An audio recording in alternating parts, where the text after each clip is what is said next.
হরে কৃষ্ণ। প্রতি বছর 29শে মে আন্তর্জাতিক জাতিসংঘের এই শান্তিরক্ষী বাহিনী এই দিনটা উদযাপিত হয়, UN day of piece keepers. তো আজ থেকে অনেক বছর আগে 1948 সালে মধ্যপ্রাচ্যে এটা গঠিত হয়েছিল এই সংস্থা।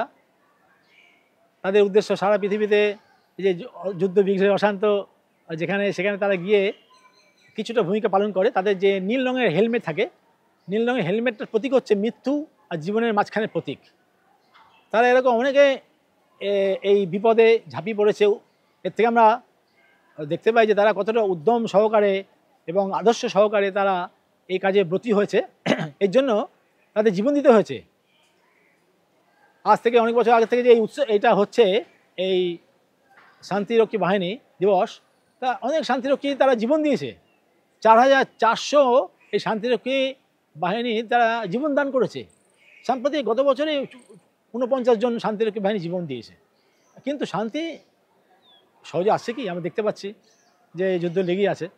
হ্যাঁ, সহজে থামান না। প্রভুপাদ তার যে ডেইলি কোর্স 15ই জানুয়ারিতে আপনারা দেখবেন তিনি বলছেন এই যে সিধাম মায়াপুর, আমরা যেখানে দাঁড়িয়ে আছি, সিধাম মায়াপুর হচ্ছে এটা যে দিব্য জাতিসংঘ, ইউনাইটেড নেশন।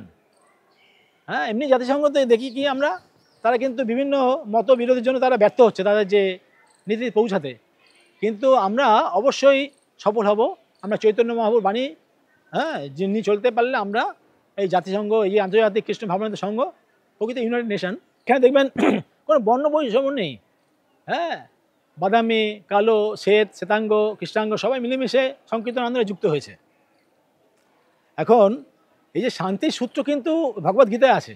ভক্তারাং যজ্ঞতপস্যাং সর্বলোক মহেশ্বরম সুহৃদং সর্বভূতানাম জ্ঞাতামাং শান্তি মিচ্ছতি। হ্যাঁ, ভগবান শ্রীকৃষ্ণ বলছেন যে আমাকে সমস্ত যজ্ঞ এবং তপস্যার পরম ভোক্তা বলে মনে করবে এবং সমস্ত জীবের পরম সুহৃদ বলে মনে করবে। এইভাবে মনে করে যোগীরা তারা শান্তি লাভ করতে পারে। তো এইভাবে সারা বিশ্বের যারা যারা নায়ক গোষ্ঠী, যারা প্রধান তারা যদি এগুলো মেনে চলে, আমরা যেমন ভগবদ্গীতা বলেছিলাম পূর্বের যে ভিডিওতে বেঞ্জামিন নেতানিয়াহুকে দিয়েছি, এরকম প্রত্যেকে দিই আমরা, তারা নিশ্চয়ই একবার দুপাতে খুলে দেখবে। তারা যদি মনোযোগ দিয়ে পড়ে তাহলে বুঝতে পারে যে ভগবান শ্রীকৃষ্ণ হচ্ছে সমস্ত কিছুর ভক্ত। এটা যদি মানতে পারি তাহলে পৃথিবীতে দ্বন্দ্ব আসতে পারে না। এটা খুব সহজ ব্যাপার, কিন্তু পালন করাটাই খুব কঠিন। তো আমাদের ভক্তরা নিজেরা সেটা পালন করে দেখাচ্ছে। আমাদের যে গুরুবর্গ যারা, তারা শান্তিরক্ষী বাহিনী, আমাদের যে সন্ন্যাসীবর্গ, গুরুবর্গ, সিনিয়র ডিভোটি, তারা বিভিন্ন দেশান্তরে তারা গিয়ে প্রচার করছে, অনেক কষ্ট স্বীকার করছে। তাই এটা কি প্রভুপাদ বলতে মায়ের বিরুদ্ধে সংগ্রাম ঘোষণা করেছে। এখন সংগ্রাম ঘোষণা করলে এটা খুব সহজসাধ্য ব্যাপার। সংগ্রাম যদি করি বা যুদ্ধ করি তাহলে কি খুব সহজেই হবে জিনিসটা? তাতে কারোর পতন বা মৃত্যু হতেই পারে না। সেরকম অনেক ভক্তের ভক্তি জীবনে কিন্তু কিছু অসুবিধা আসছে।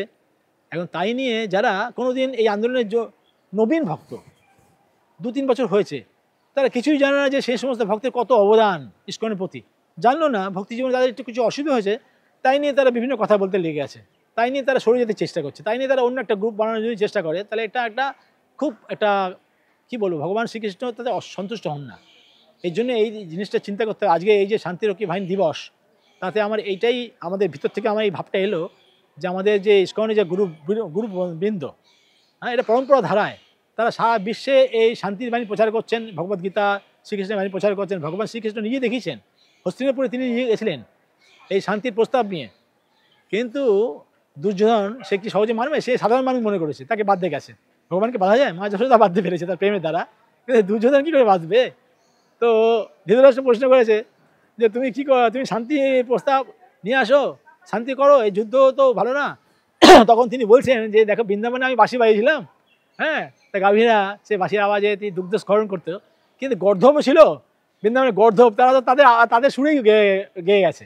সুতরাং শান্তির প্রস্তাব যদি আমি হস্তিনাপুরে নিয়ে যাই, তাহলে এই গর্ধব স্বরূপ এই যে ধৃতরাষ্ট্র, সে কী করে শুনবে? তা সুতরাং আমাদের এই যে শান্তিরক্ষী বাহিনী দিবসে আজকে সারা বিশ্ব জুড়ে ইস্কন ভক্তরা প্রচার করছে।